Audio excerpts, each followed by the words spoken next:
Welcome back to Up Front and our discussion about Wisconsin's job growth. Our guests today are Kurt Bauer of Wisconsin Manufacturers and Commerce and Mark Levine of the UWM Center for Economic Development. Let me ask you each, from your perspective, what would spur job growth in the state? If you, perfect world, you're king for a day, what would you do? What would really help job growth? I'll begin with you, Kurt, and we'll come over to Mark. I think we need to do a better job of aligning the skills that people have that are looking for work, whether they're coming out of high school, whether they're coming out of a tech college. We need to, or if they're dislocated, we need to do a better job of aligning the skills that they have with the jobs that are available. Because as I said earlier, we've got a major crisis in this state of jobs that are going unfilled because we don't have qualified people to fill them. We really don't have that many jobs that are being unfilled. The skills gap is You don't believe in the skills gap? No, I think there are some bottlenecks. There are certainly some areas, but the areas that are certainly talked about in manufacturing are dramatically overstated. I mean, we've got 4 unemployed welders, for example, for every 1 welding opening, so it's not like there are, not like North Dakota, for example, where it's exactly the opposite way.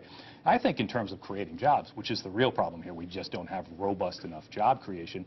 We need some major public investment to really stimulate the economy. We needed a bigger stimulus at the national level. We had some which helped, but we needed a bigger one.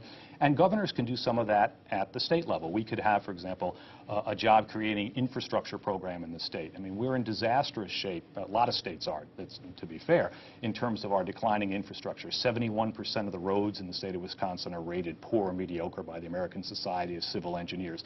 We have 1,100 bridges that are structurally deficient, another 700 that are obsolete. We have mass transit needs. Those can be investments. And frankly, the governor, I think, made a huge mistake turning away federal money for an infrastructure investment like high-speed rail that could create jobs in the short run and build industries that, quite frankly, would help the manufacturers that Kurt mentioned. Do you feel that the last 3 years have been, from your perspective, the hard work that had to be done to set the foundation, lay the foundation for growth, or are we just simply not going to see the kind of growth that we had expected? I think the world has changed after 2008 in particular. It was a tough financial crisis, but I do think that we needed to do something. We were coming out of the 1990s. We had surpluses. We spent all of it. It was added onto the budget, and when we hit the 2001 recession, nobody wanted to do anything about it. Nobody wanted to make the tough choices. We took federal stimulus. We played accounting games. We sold the tobacco money. We did everything but address the root cause of the problem, which was too much spending. And we finally now, after 15 years, have addressed that, and now we're running surpluses.